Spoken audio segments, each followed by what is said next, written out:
Good evening, everyone, and welcome to another edition of TEDXcellence, the show where everything's fake and everything's dreamy, like me, I guess. And I come to you live from Crater Valley on the moon with Dogcat Fox, a Pepperjack, and all of you. Good evening, everyone. Welcome to Thursday. Yes, Territorial Thursday is what I'll say. For the sake of not dating this stream any more than I have to, very serious world events just kicked off not too long ago, about an hour ago, thereabouts. But we're not here to dwell on that today until it becomes an issue. No, today we're back to the wonderful world of off-brand TED Talks for education and enlightenment. And before I get into tonight's topic, who's joining me on this beautiful Thursday evening? Advocatus Diaboli, hello. Corey Suzuki, good evening. Who else is here? The Alexandier, hello. Keeverdam, hello. And thank you, Keeverdam, as always, for providing the links to our friends' fundraisers, Twisted Skipsters, raising money for his daughter's wrestling club, and Angela Arriaga is raising money to start her home-based business, guys. Links to those GoFundMes are at the top of the chat box. Please take a look at them. If you can donate, please do so. But even if you can't, if you can share those out on social media, that would be appreciated. So thank you ahead of time for that. And thank you, Keeverdam, as always, for providing the links. Lurking Gopher, good evening. Mykar, hello. Walter Tomaszewski, hello. And hello to George and Philip, the Putty Tats. Adam Nixon, good evening. Somnamnul Nation, hello. Anybody else? Who else do I see? Advocatus Diaboli, hello. Angelverse, hello. Scrolling. JPS, good evening. Novar Sarah, good evening. The Silent Sin, it's the Silent Sin, everybody. You guys know about the Silent Sin, don't you? Well, if you don't know about the Silent Sin, let me tell you.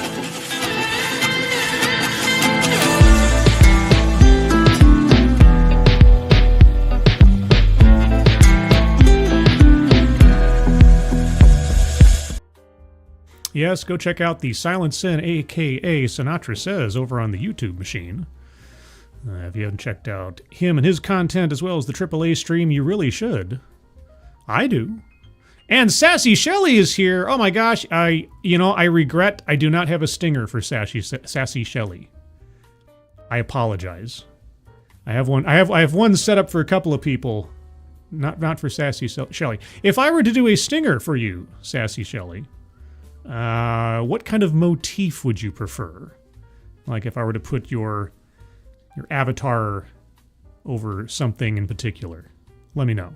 Bridget, good evening. Otho May, hello. Shadowcat, good evening. Anybody else? Let's see. Just came off an insane debate coverage, dude. My brain is melting. Well, boy, are you in the right place, because let me tell you something. Tonight's TEDx is a special one because it's one that TEDx does not want us to see. Yes, ladies and gentlemen, I might be burying the lead a little bit here, but this video, according to Keeverdam, my faithful den mother, discovered just today that they deleted this talk from the TEDx YouTube page. That never happens. I mean, I think the last time I heard about that happening was when that kid that had murdered his neighbors did a TEDx, and then people got really offended by him having his TEDx talk put up on the page. I think they deleted that. I think they still have up the talk from the mom of the Columbine shooter. So for them to delete this one, I gotta tell you, I'm curious to know what the heck is going on. We'll find out momentarily. Alan Thyler, good evening. Attack Alpaca, hello. Anybody else here? Pissed Off Shih Tzu. That's okay, I don't need one. It's not about need. It's all about want. Do you want one? I don't say you need one. I mean, Sinatra doesn't need one. He's cool enough as he is. I'm just, it's sort of like a whisper on a scream at that point. Am I putting that little promo up? Fostonia, good evening. The Demon Man 57, hello. And Alan Thyler, thank you so much for the #1 Dogcat Fox. Oh, Dogcat Fox. Wow. Wow. No, there's a Sinatra Says Dogcat Fox. What a coinky-dink that I would play that one. I know, it's cray-cray. Tall person, hello, good evening. Let's see, who else is here? Big Dave 1066, hello. Resolute Germ, hello. And Keeverdam, thank you so much. There was also one where the speaker lied about being Native American. That's true. I still have that one, I think. I think I saved that one for posterity, as well as doing a stream on it, just on the off chance they took it away. But yeah, so guys, oh, and also Random American, good evening. So, yes, this TEDx talk, at least as of the time of this broadcast, has been removed from the TEDx YouTube page for reasons unknown, deleted by Uploader. And what is our talk tonight? Well, fairy tales teach the wrong lessons about masculinity. Seems like an odd talk to remove.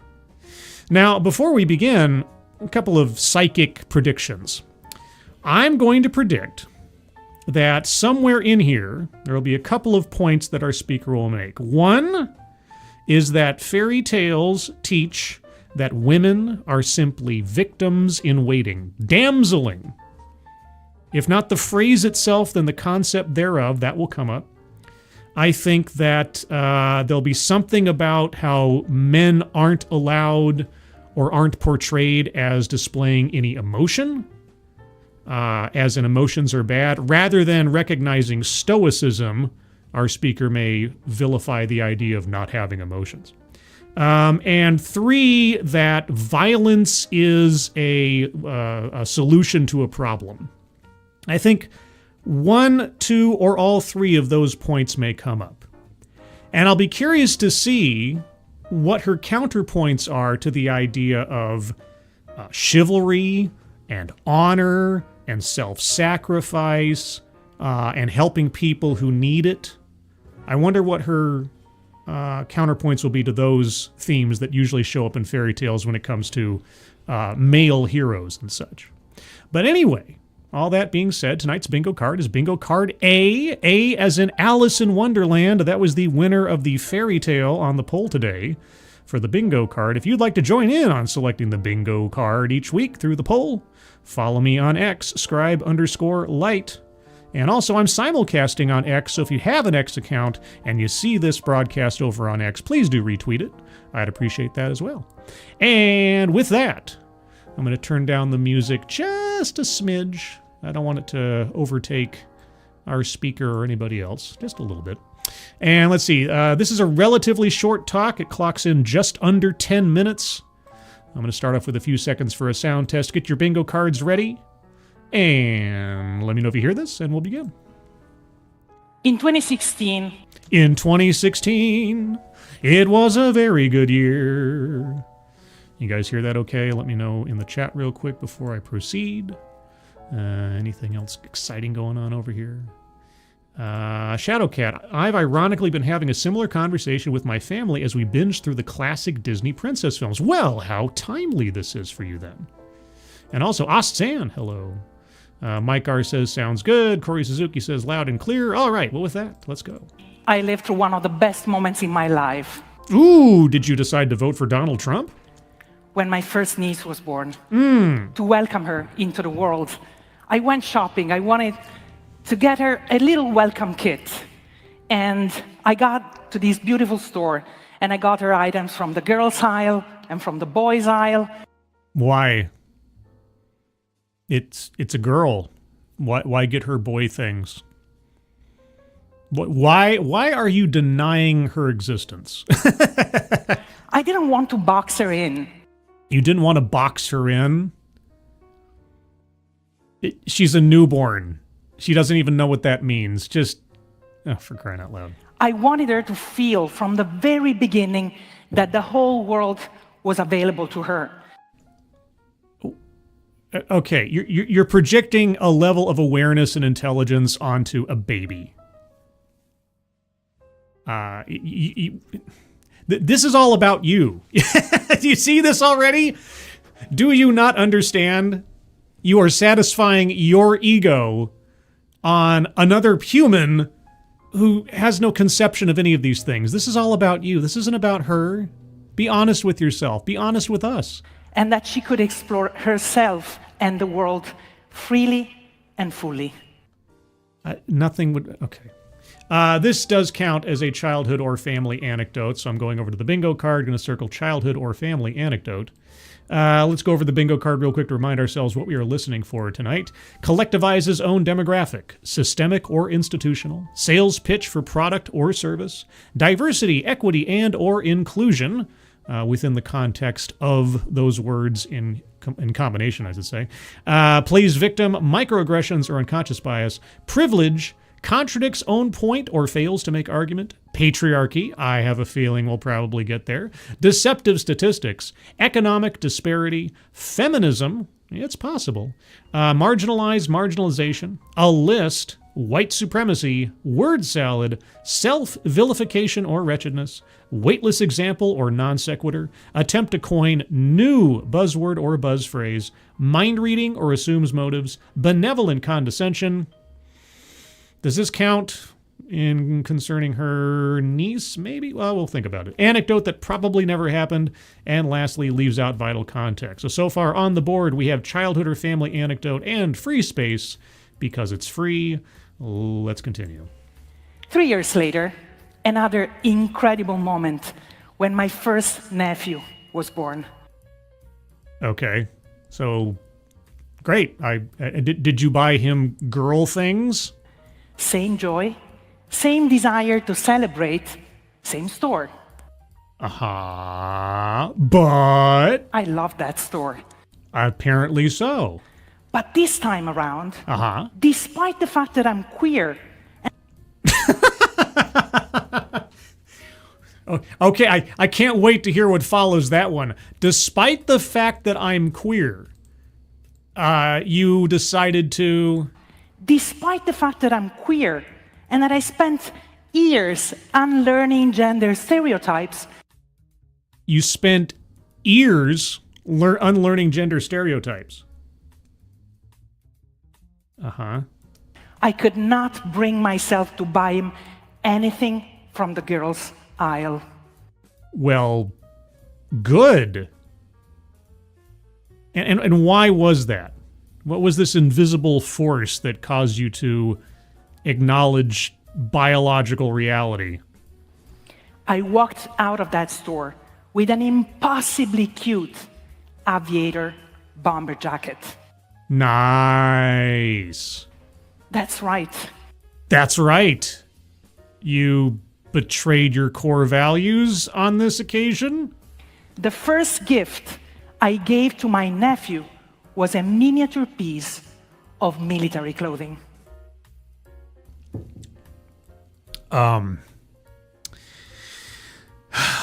Okay.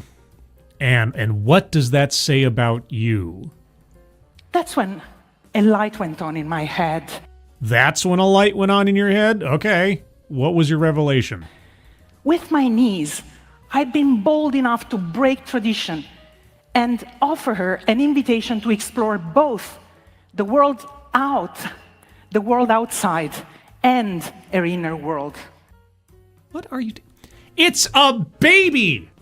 It barely understands what anything is. What are you talking about? Are you... Okay, but you were so cowed by the awesome power of masculinity and male roles in society that you just could not deviate from center. Is that it?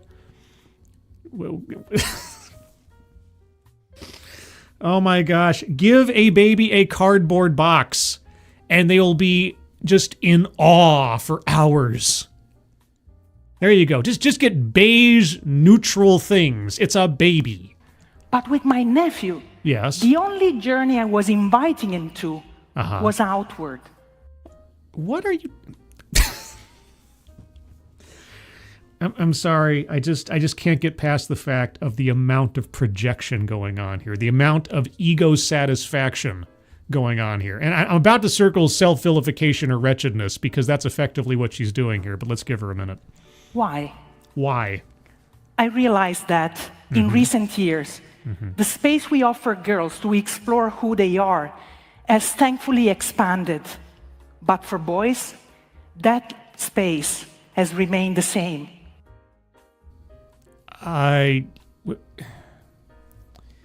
Yes, it's true. Society keeps trying to make girls into boys in more ways than one. But let's not pretend that there hasn't been a concerted effort to try to change the tone regarding boys and masculinity.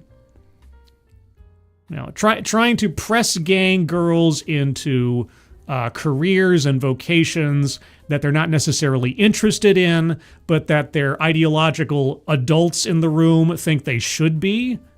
And then you wonder why the percentages of women in engineering and STEM and so on don't seem to be going up the same way they want them to after all this effort. While at the same time trying to vilify and demonize masculinity to try to make boys seem like they are broken girls or just criminals in the waiting all the time. But okay, all right, yeah, we haven't nothing has been done regarding boys and a sense of masculinity at all. You're correct. Okay. The perimeter of that space is lined with barbed wire. What are you talking about? And running along that wire at high voltage is shame. Whose shame? Yours? You're the one that bought him the bomber jacket. You gave in to the patriarchy.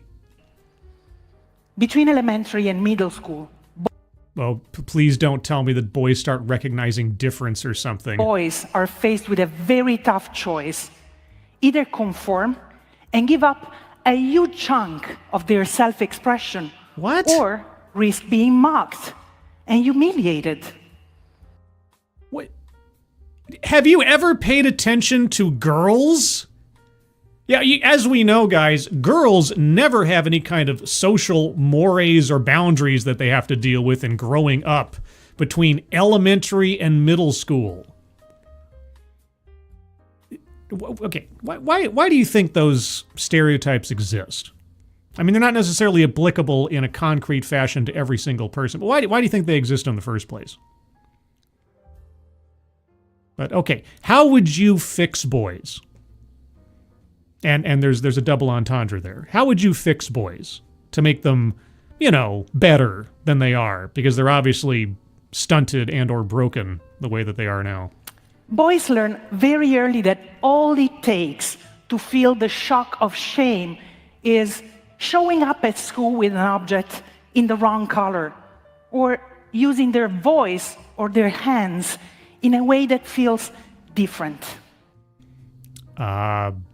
Yes, that can happen. Do you know why that is? Kids are cruel. It all depends on the context. And there are expectations, social expectations, gender stereotypes and things, what's accepted and what isn't. I don't know what to tell you. A boy shows up to school dressed as a girl, people are going to be like, But, okay. And of course, none of this ever happens between females assessing each other at that age.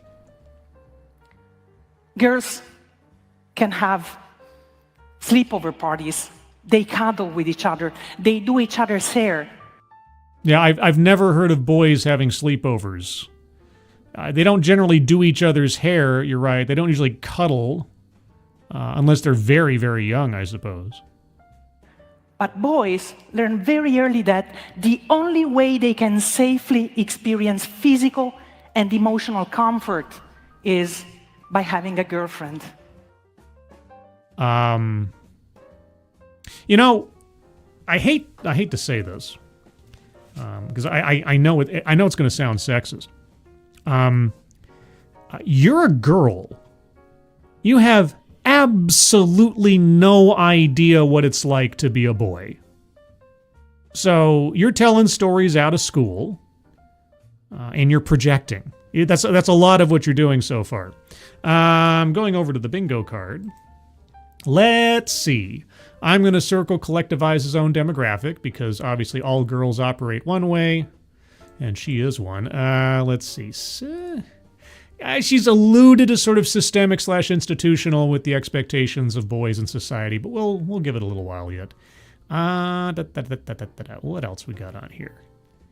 I'm going to circle mind reading assumes motives, just to boys in general and how they operate. The only way we get any kind of attention and affection is through having a girlfriend. That's the only way, guys. You know, I never hugged my dad.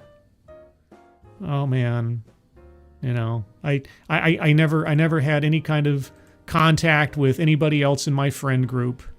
No, it just didn't happen. There were no hugs to be had amongst my childhood friends, whatever their gender. No, it just didn't happen. 2 years ago, I went to visit a friend who had just gotten out of prison. Okay, you have my curiosity. The worst time, he told me, was during COVID. For What? 2 years, he said, I have not touched and I've not been touched by anyone. While he was in prison? Well, it's probably a wise move, regardless of I don't know. I mean, I think if he didn't get touched at all for 2 years while in prison, then he was probably doing all right.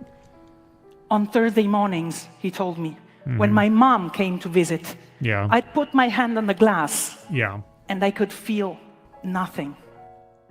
Yeah, that's why the glass is there. Okay, and? My heart broke. And I Did thought, it? how many men, even outside of prisons, live a version of the same sentence? How many of them are trapped by a culture that taught us that tenderness is not manly? What are you talking about? Okay. Tenderness is not manly. Guys.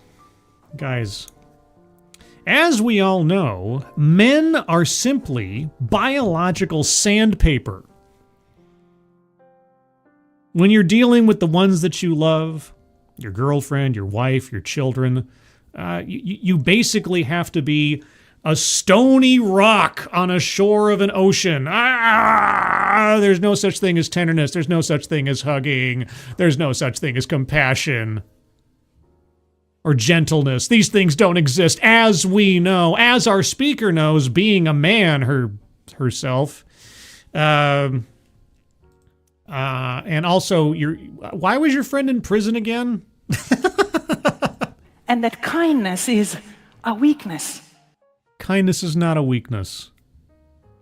Where are you getting your information from? Your prison friend? We often hear What do you mean, we, white woman? about toxic masculinity. We do often hear about. You know who I hear about it often from? Not men, activists, usually nagging women. Is Boys Will Be Boys going to come up soon? Please tell me about, please do say Boys Will Be Boys. But I invite you to stop using that phrase. Oh, really? Oh. What phrase should we be using? Because there is nothing toxic about boys and men. Well, okay. Now you're giving me pause. There's nothing toxic about boys and men. All right. What about boys to men? What is toxic are some of the narratives we built around what it means to become a man. So, the toxic masculine.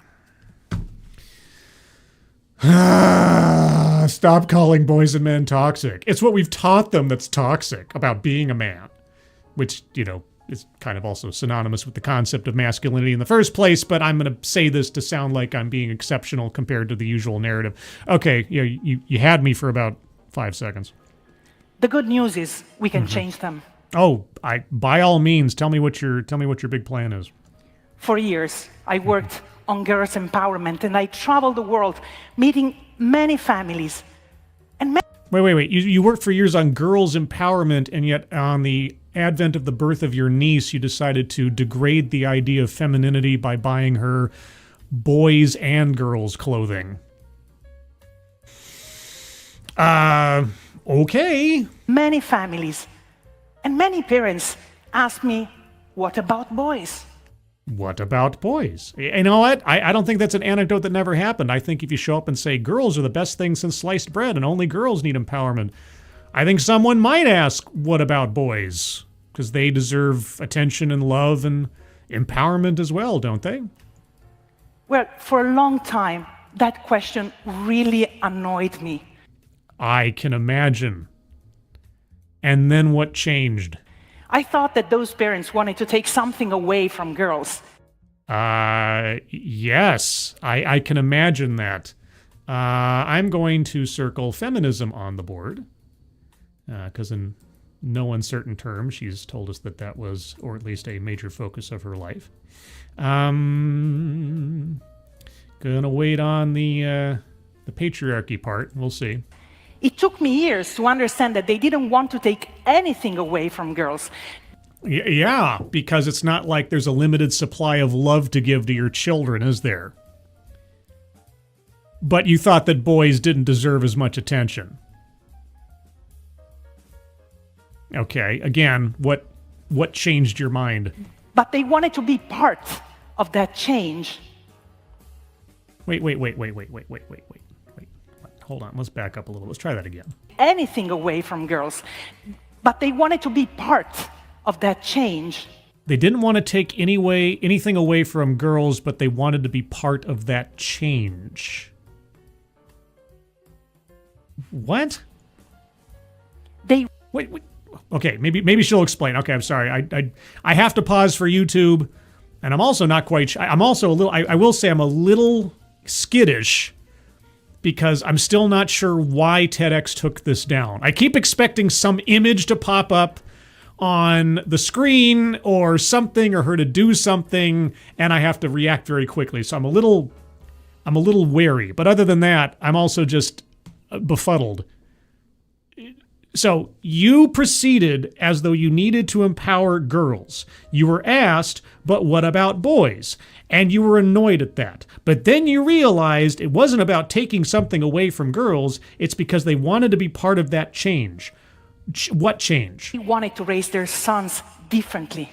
They wanted to raise their sons differently? Like girls? But didn't know where to start. Differently? Okay. I know I'm setting myself up for disappointment by asking this, but okay, persuasive essay time. If you say they wanted to raise boys differently, okay, well now you have to explain the quote-unquote traditional way they raise boys, and then compare and contrast that with the differently way to raise boys so that we know what we're talking about here. So you will now provide us with these two categories, correct? At that point, I started to think about what I could do to help. And I thought, well, if I am going to write a book for boys, I have to give them the same level of trust that I gave girls. But you don't trust boys the same way you trust girls. You've just told us that over the course of this. Boys have to make a choice. They have to conform or be mocked. They do this, they do that. You've already made assumptions about boys. You don't trust them to make their own decisions. You already know how they think. You already know how they behave. You already know how society expects them to be. You already know that they don't understand what tenderness is. You don't trust boys. But now you've told us that you're writing a book, so this is getting ready for a sales pitch for product or service. At that point, I had to admit something really difficult. That you're a misandrist? A part of me didn't trust boys. Oh! Well, hey! You know what? I appreciate the self-reflection. Hey, that's a point in her favor. There's some honesty. Okay. So you didn't trust boys. Big surprise. I think several people could have told you that a long time ago, but okay, you came around to an inconvenient truth. All right, so now that you had this information, how did that change your perspective? Since you had an inherent bias against boys, did you then reassess your assumptions about how boys work, or how boys could develop, or what you thought boys considered to be tenderness or togetherness or closeness or anything? Or are you just sort of saying this to sound like you're enlightened and try to grease the wheels towards me agreeing with whatever you say next? A part of me believes that they are naturally less empathetic, naturally more aggressive. Yes. And so you modified your outlook on boys and men in what ways? But if I rejected the notion that girls were naturally submissive, you don't have to reject the notion that girls are naturally submissive.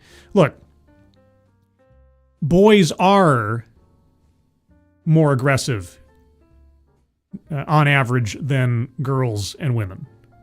It's just that's natural. It's not inherent. And by aggressive, there are different interpretations and different measures depending on the circumstances.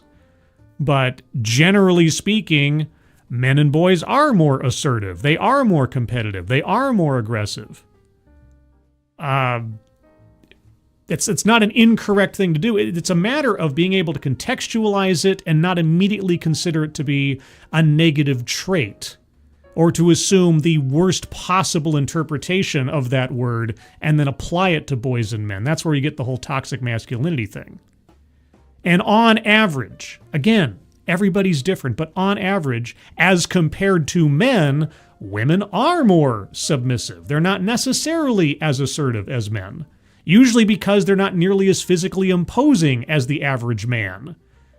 So trying to overcome that sort of real-world limitation in meat space and overcome it with a psychological strength and force of will, it's not inherent in everybody. It's also not necessarily inherent in men either.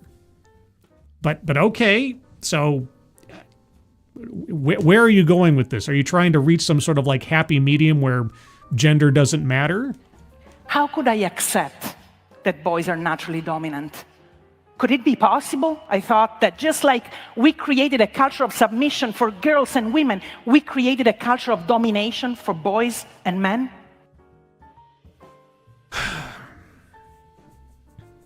Are you at all going to acknowledge nature versus nurture? Is the behaviors seen in boys and men and girls and women simply a matter of societal pressures? Or are there some biological realities and just lizard-brained instincts in some behaviors? At that point, I started studying the formation of the masculine identity. Why not study the formation of the feminine identity as well? From an anthropological, sociological, and psychological standpoints. Okay. And then I went back to study the fossils of human culture. The fossils of human culture, like disco and Betamax? Fairy tales. Oh. Fairy tales are incredibly interesting cultural objects because they contain the inner layers, the first ideas that we develop about what to expect from the world. Yeah, usually warnings against danger and trying to scare kids into not going out into the woods alone and being wary of strangers and things like that. We're 6 minutes into a 10-minute long talk, and only now is she getting to fairy tales. Okay. And what the world expects from us. Uh-huh. So I studied the portrayal of male characters in traditional fairy tales. And you had your previous biases confirmed by simplistic stories of good versus evil? And I discovered 3 very interesting things. Oh, please tell me that the 3 interesting things are violence as a solution to problems, a lack of emotional expression, and women as inherent victims and damsels. Please tell me those are the 3 things. The first one is that Prince Charming is not a character, but a narrative function. Okay. Well, all characters in a story are a narrative function because they carry the narration forward through their actions, and not impressed. Cinderella, Snow White, Sleeping Beauty, They're all narrative functions as well, aren't they? They're all different characters, Are they, though? but Prince Charming is always the same.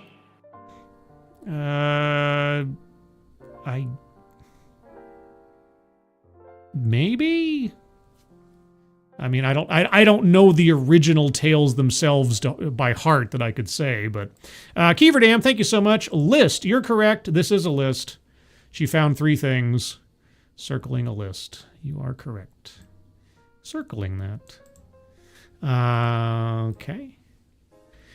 All right, then. They're all the same. Okay, and?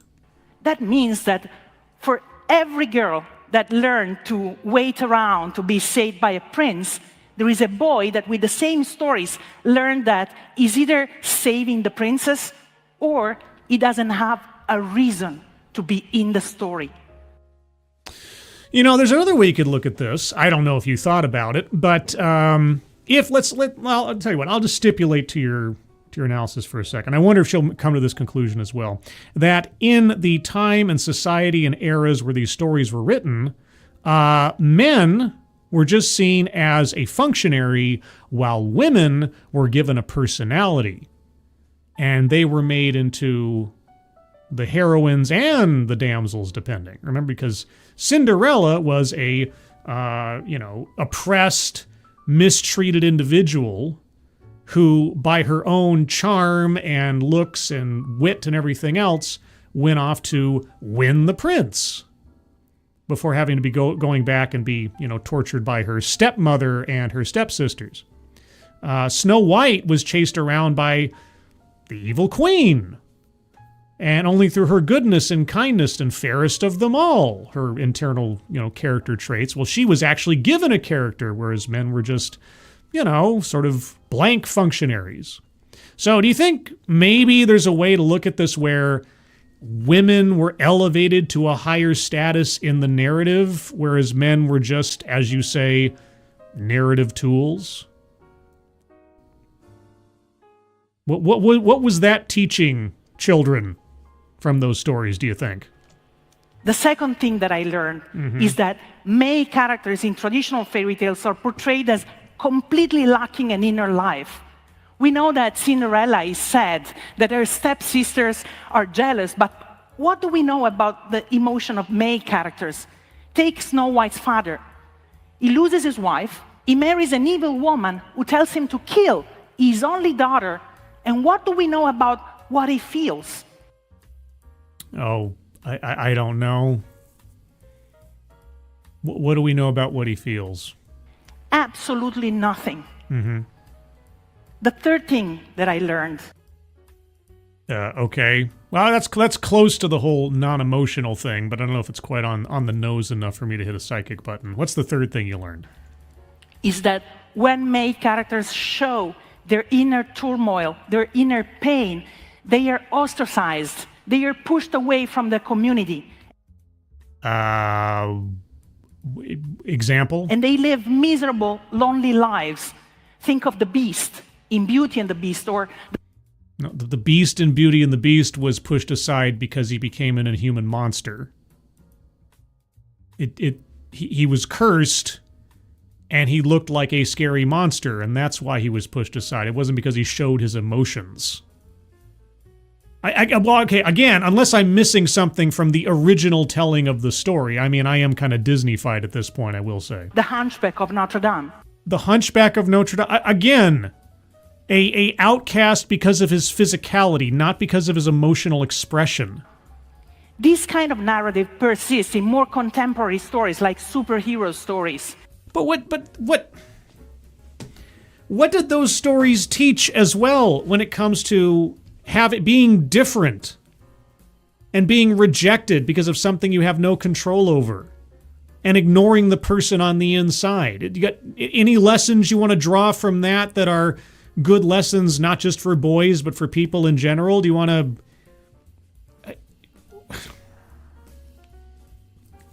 Again, unless I'm missing something. Think of Batman. Think of Batman? Okay, I'm thinking of Batman. Superheroes are basically men who must save the world because they are incapable of saving themselves. What does Batman have to save himself from? His parents were murdered, and he's been on a one-man war against crime since he was a child, effectively. He is perpetually traumatized by this, but also driven by it to try to make sure, as much as he is able, that no one else has to suffer the same way he did. That's why it was important for him, for Robin, to find the people who killed his family and bring them to justice, so that he wouldn't turn out like Batman. What are you talking about? Basically, just like we told girls that they were not equipped to take care of their material needs, we told boys they are not equipped to take care of their emotional needs. What do you mean, we, white woman? What the fuck are you talking about? What the fuck is this? What the fuck is this? Right? Okay, yeah, no, I'm sorry. It just... You go from Batman to... How do you make that jump? Okay, you've got about 2 minutes left. This better be good, or I don't expect it to be. This is TEDx. So how can we marvel at the fact that so many grown men lack the basic skills to understand and process their emotions when this is still the kinds of stories that we're telling boys? What do you mean we can't process our own emotion? What are you talking about? You've never been a man.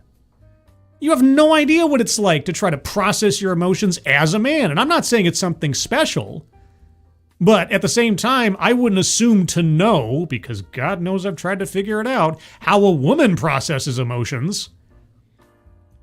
What do you mean? Do you have some evidence of this? Men don't know how to process their own emotions. Is that more or less than how women are able to process their emotions? You went for years being completely unaware that you were biased against men and boys. You had no idea. You just proceeded like, well, obviously girls need to be empowered. You couldn't admit to yourself that you didn't trust boys until, just relatively recently. So how is it that you are unable to process your own emotions? I don't think you've done enough self-reflection on yourself before you start making assumptions about types of people that you are not, and entire demographics of people that you have no idea about. Just like we did with girls. What? We must offer boys a much wider space to explore who they are, not just the world around them, but their inner worlds. What? My inner world? Okay, how was my inner world curtailed by society? I'm trying to think. I'm trying to think, like, how is my inner world? What was my inner world growing up? My inner world was mostly imagination. I was a very imaginative kid. When I had my action figures, I'd make up stories outside of the comic books or the cartoons that I was watching. I'd get interested in different things like aliens and Bigfoot and stuff. Oh my gosh, and the X-Files, and ooh, my inner world. You know. And who was the hero of my inner world? Well, sometimes it was Spider-Man, and sometimes it was the Punisher. It all depended. I'll admit, I didn't usually play with She-Ra. That was my sister's toy. Because that's girly stuff. And I was a boy. But I didn't have a society telling me I couldn't play with girls' toys. I just simply didn't want to. I didn't find myself drawn to their stories the same way that I was to, say, He-Man or Spider-Man. So, although I'll tell you something. I watched Spider-Man and His Amazing Friends when I was a kid, and I didn't think that Firestar didn't belong because she was a girl. She was a superhero. And she could like use microwave blasts. And I always thought, she doesn't look like a microwave, because I didn't understand what that meant back then. But you know. The Dead Man, thank you so much. R.I.P. Brian Wilson. Sorry for being off topic. That's fine.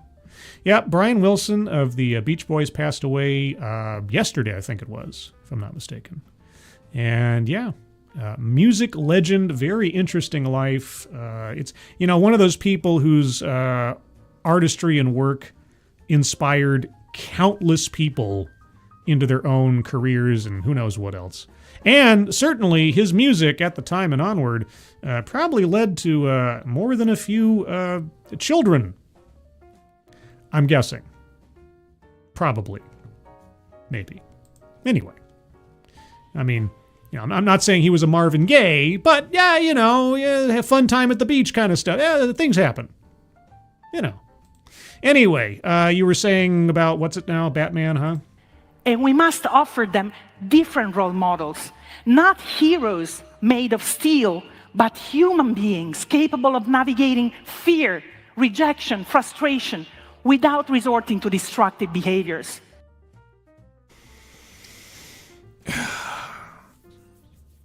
Without resorting to destructive behaviors. Okay, what about Prince Charming resorted to destructive behaviors? What role models do you imagine right now are the ones that boys are being exposed to that are wrong? You see, you said earlier you're writing a book for or about boys or something. You need to provide some examples.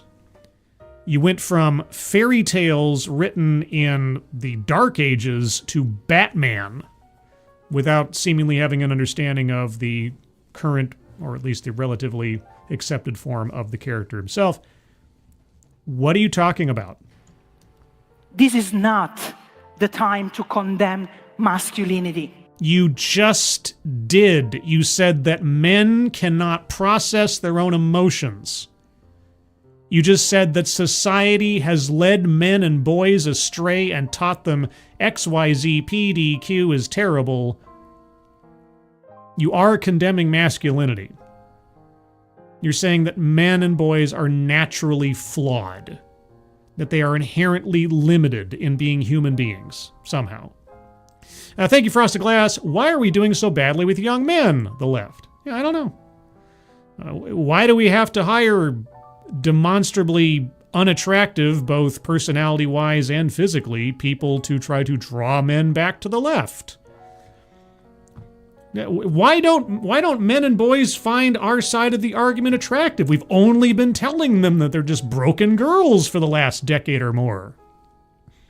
That they need to shape up, that they're obviously just criminals in waiting, #MeToo, #Time's Up. If you look at me sideways, I'm gonna call the cops on you. I don't know. It's a mystery. Maybe Batman can solve it. This is the time to reclaim it as a space full of love, connection, and joy. Yeah, but you have no love, connection, or joy for men. You still don't trust men. You don't trust them because you think they need to be fixed. You can't allow them to be themselves because you already assume them to be broken. You already assume them to be on a path of destruction. That they can't tell the difference between fact and fiction. That they can't understand what real tenderness is. You just told us you do not trust nor have any love for men or boys. They need to be fixed. You know, you tried to soften the blow a little bit earlier by saying that, oh, you had a revelation. I guess I don't trust men. You still don't. You're still a misandrist. But you're trying to pretend that you're not. You're trying to pretend you're some kind of enlightened individual. But you're not. It turns out that those parents asking what about boys were right. Yeah, I think they were right, but I think you took their curiosity and their concern and twisted it to fit your narrative. Gender equality, after all, was never meant to be a war, but rather a journey of mutual liberation. Gender equality can be achieved only under law. The genders are not equal because they are two different kinds of people.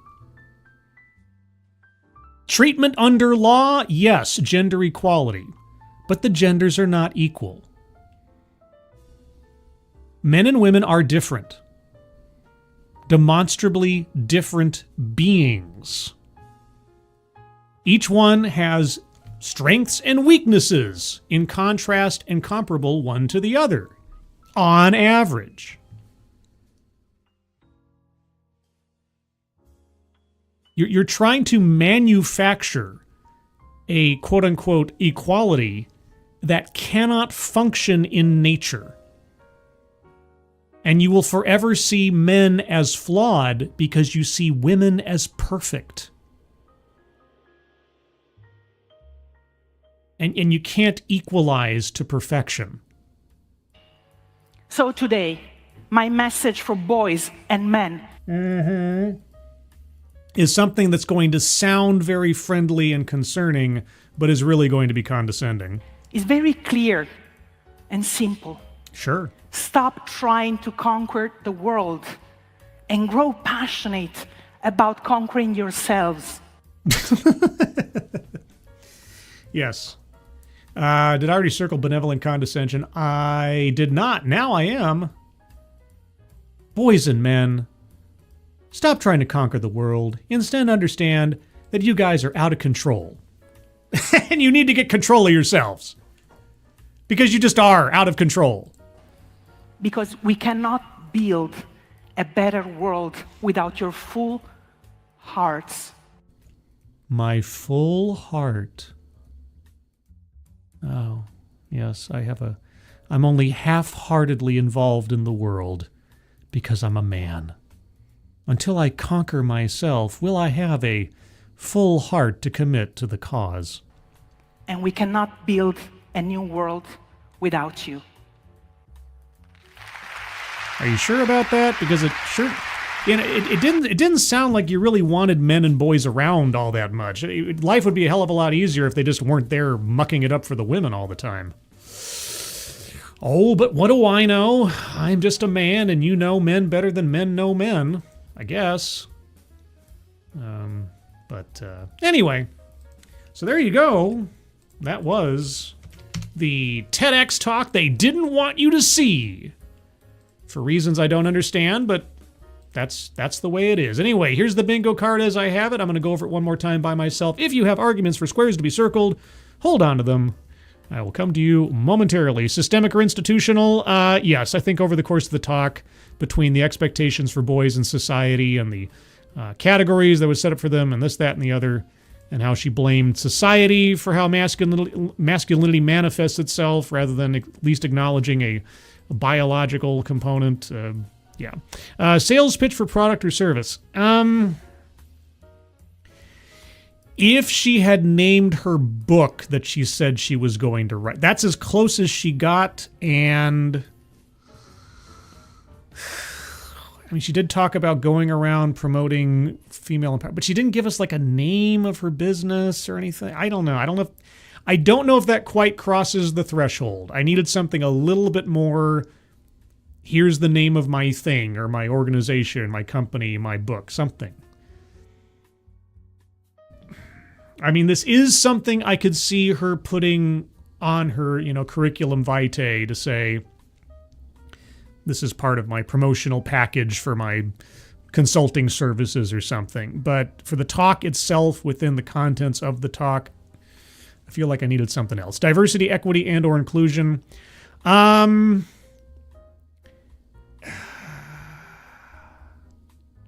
I'm tempted to because she was pushing gender equality, but I don't know that she gave us enough to cross over into DEI as a ideology. I mean, similar words and so on, but was she talking about DEI in a provable way? You're going to need to convince me on that one. Plays victim. I'm trying to think if at any point she really talked about herself so much. Aside from saying that she's queer, talking about her niece, talking about her nephew. I can't think of an example where she was putting herself up as the victim of something.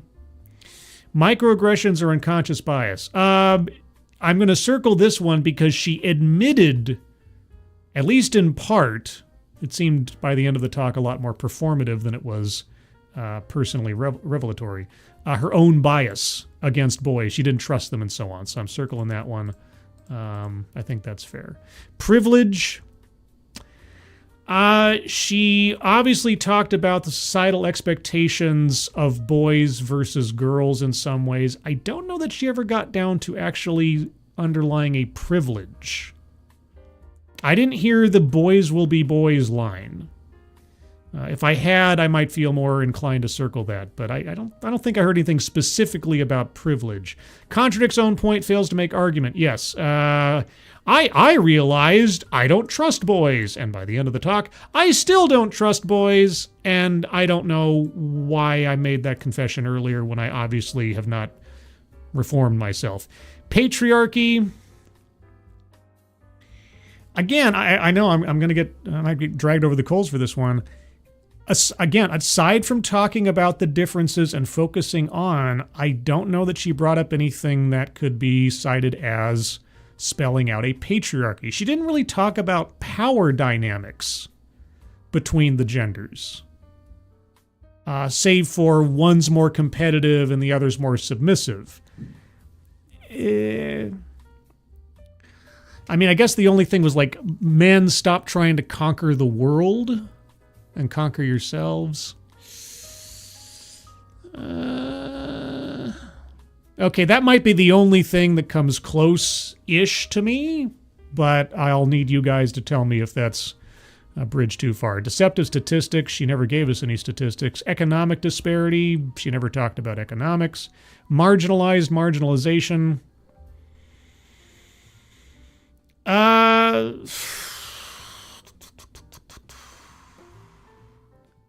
mean, it's kind of hard to marginalize or talk in marginalized terms about men or women in this context, since they both take up half the population, thereabouts. Maybe? I don't know. White supremacy, she didn't talk about race. Word salad. I mean, she was repetitive in a couple of spots. I did circle it for WTF, but it wasn't, I don't feel like there was any word salad in it. I understood what she was saying. That didn't sound like a bunch of gobbledygook. Self-vilification or wretchedness. Yes, it was more performative, I think, for the sake of the talk. But yes, she did, like I say, admit to her own bias in not trusting men and boys. So technically, she was self-deprecating enough that I think that qualifies. Weightless example or non sequitur. Batman.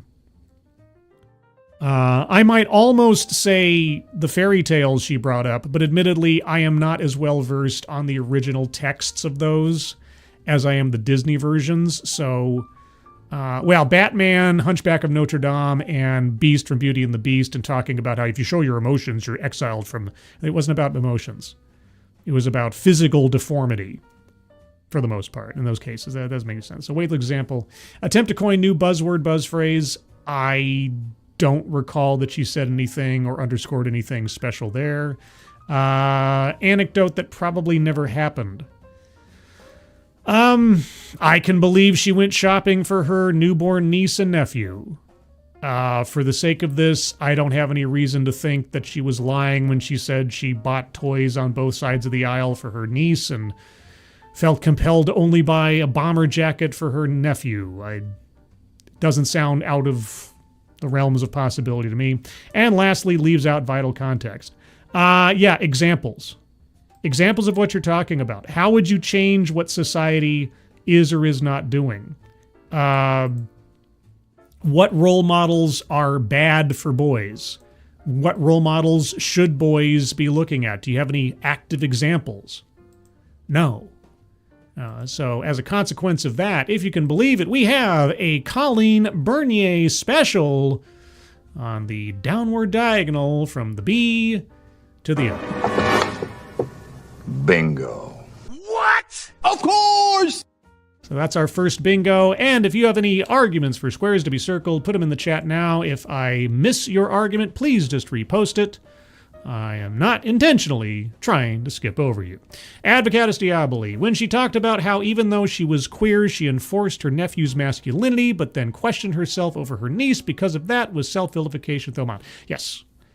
Yes. So that as well. That as well. Let's see. Scrolling. Susannu Alarishard, the texts are a bit more brutal in some cases. The texts? What texts? What are we talking about? Was this something else? Oh, leaves out vital context. Granted, she was lying about both Disney and Batman. I don't know if it counts, as I don't believe she actually read or watched most of it.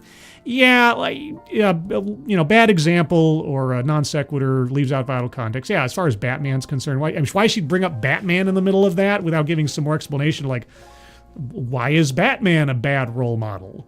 I mean, aside from the fact that he's, a vigilante that operates outside of the law and so on and so forth. Because, he's not the Punisher. Definitely not the Punisher, but, he's still a vigilante. Let's see. The whole thing about people not wanting to take anything away from girls, but need to change how they raise boys, that is privilege for girls.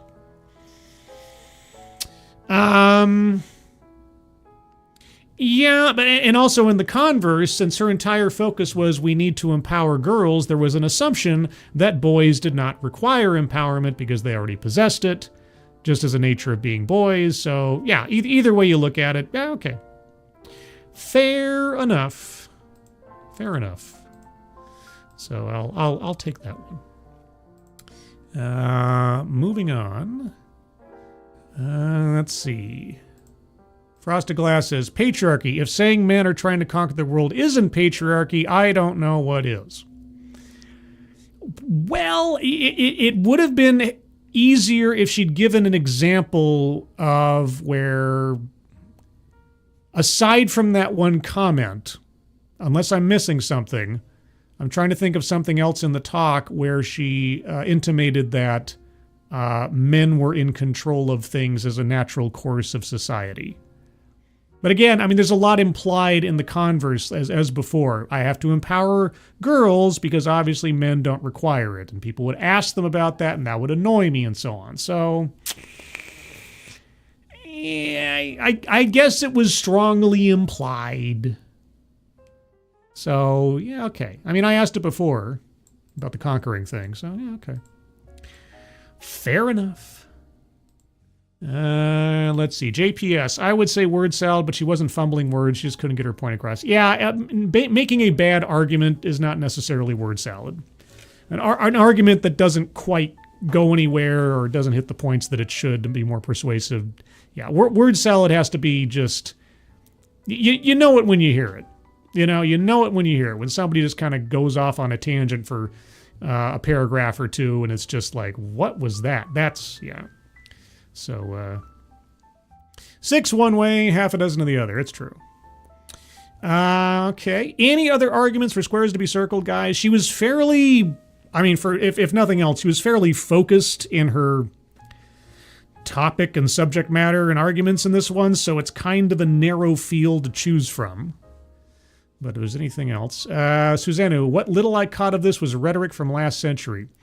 Well, rhetoric from last century or just very tired and reused rhetoric from the last 10 years, at least in my experience. But either way, I didn't hear anything new. I was actually kind of surprised. I honestly thought that she'd bring up explicitly using violence as a means to solve problems. And I was almost certain that in bringing up fairy tales that she'd talk about the damseling of women. That where women are inherently victims needing saving. I didn't really hear that, which I was very surprised by. I thought that was low-hanging fruit. Genti Maxi, if you did the math on how many cities are fucked up right now, if you checked how many of these are lady-run, are lady-run. Oh, yeah, giving a pass. Again, this is the thing. There's some common human traits that transcend gender. Anger, jealousy, love, suspicion, betrayal, obsession. How many other names of perfumes or colognes I could come up with? That kind of thing. And women are not perfect creatures entirely, and men are not perfect creatures entirely. It really does come down to individual actions and such. But there are some commonalities, or there are some generalities you can make about men and women as different demographics, and you probably wouldn't be too far off the mark. But it all comes down to what you're talking about and the context in which you're talking about it. Susano Ella Richard, women are violent too. I know that for sure. I've seen Snapped. Have you guys not seen Snapped? I've watched more than a few Misery Machine videos where children end up becoming the victims of their mothers. Yeah, no, I don't know. Actually, far worse than males. Doubt edge to arguing it either way. Male violence is just more overt in nature, so we tend to reject it more. And when it comes to women on man violence, especially in relationships and domestic situations, you don't necessarily hear about it all that often either. Not only because men are sometimes disinclined from reporting that they got beat up by a girl, but also because of the mentality of people like our speaker, who would immediately assume that in a situation of domestic violence, obviously the man must have been the aggressor. And whether or not that's true, depending on the training of the police department in question, because of what has been pressed forward over the last decade or more, it doesn't really incentivize men to want to speak up in a situation that involves physicality because there is an assumption of guilt, or they believe there is one ahead of time. So, let's see. Abdicast Diabli, a guy being in prison and not getting touched, if you know what I mean. Anecdote that never happened. That was just a weird example to bring up. Like, men writ large are in the same position of lack of contact as men in prison, just by the nature of being men. But not being touched at all in prison. I mean, prisons operate differently in different countries. I don't know if there was enough there for me to make that one. If she's talking about like actual human contact of some meaningful kind and not like, being violent contact, I don't know. I didn't have enough information. It just sounded weird the way she put it. It's an odd example to bring up. Top of the charts are infanticides, the things people don't deem as murder or homicide.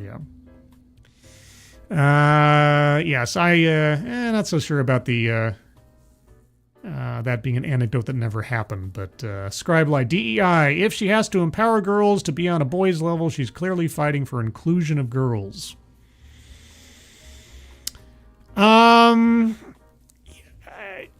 Again, that qualified to me as feminism. I didn't hear enough to say that was also a DEI thing. I know these things are often related one to another, but I needed something a little extra to say that she was talking DEI.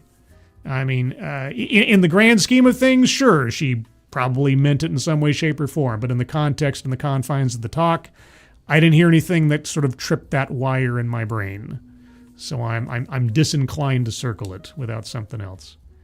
And Bridget, Good Girl Blush Elixir, Juliet, Glossier You, Clinique Happy, Classique, Not a Perfume, number 9, Angel, Alien Hypersense. I'm just naming perfumes. I'm just naming perfumes is an interesting name for a perfume. Is that what you meant? If you go with Roman or Greek fantasies, men get turned into stone or eaten a lot. Yeah, the whole...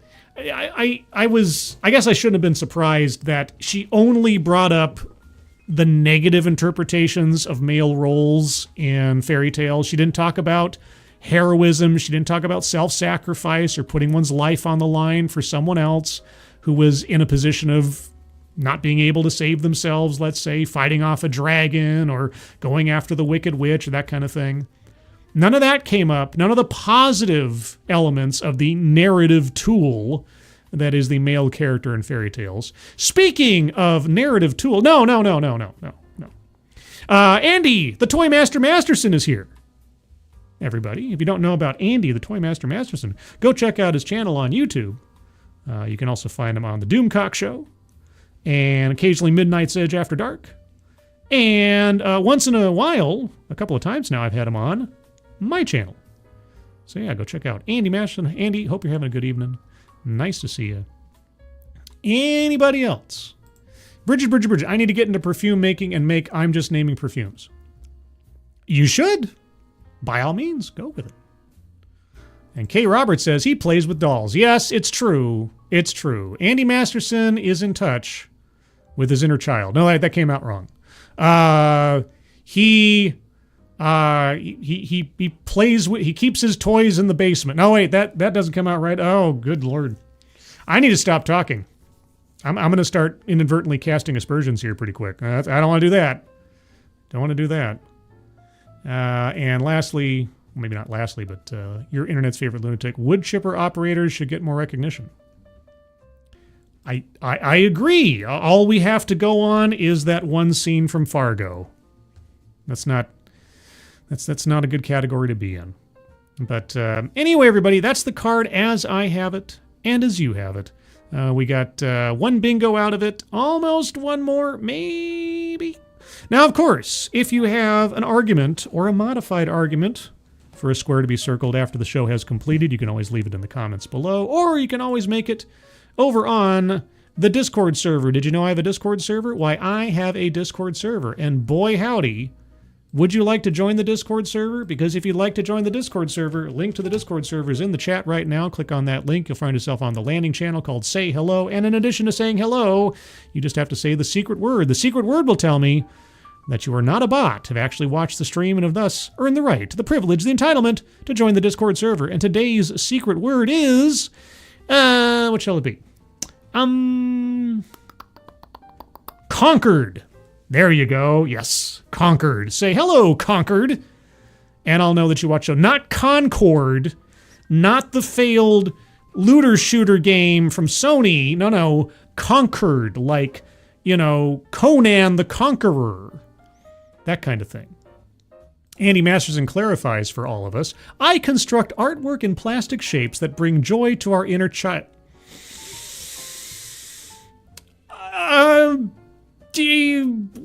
It's one way.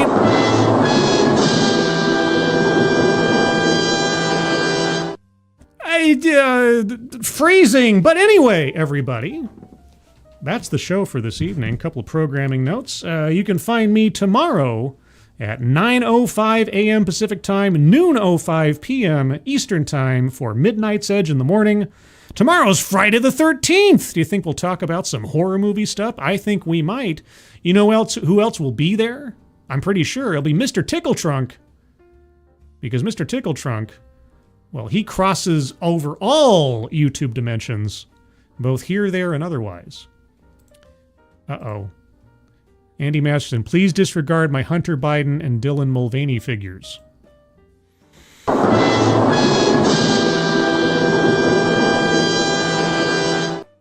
Too late, Andy. Too late. And then later on Friday, and I hope I get this right, at 6 p.m. Pacific Time, 9 p.m. Eastern Time, I'll be over on Frosted Glass's channel for an episode of The Corner, where I'm sure I'll be exposed to many a terrible Medium article, amongst other things. So look out for that as well. When I have a link for that, I will put it up on the Twitter machine as well as the Discord for everyone to be aware. And then Saturday at 3 p.m. Pacific, 6 p.m. Eastern, will be Dog, Cat, Fox, and Friend. I'm the friend, he's the Dog, Cat, Fox. Wowie, wow, wow. Very, very vociferous Dog, Cat, Fox this evening, yes. Where I'll talk about some news stories of the week, although right now I have to go back and check and see what the news of the world's going on, because something happened before the stream. If you don't know, it doesn't really matter right now for the sake of timing. It might be bad, might be good. Depends on how you look at it. We'll find out together as a world in the near future. Anyway, everyone, thank you so much for joining me. Moderators, thank you for keeping an eye on things. Even though everyone here is so well behaved, you have very, very little to do. Everybody who donated, whether to myself or to the GoFundMe pinned to the top of the chat box, thank you guys so much for your generosity. Very much appreciate it. Everyone, enjoy the rest of your Thursday evening. I hope you have a good Friday ahead of you, even though it's Friday the 13th. Knock wood, fingers crossed that you guys will have a good day. And I hope you're all safe and well. If you're not well, please get well soon. And I'll see you on the next one. Take care. Bye-bye.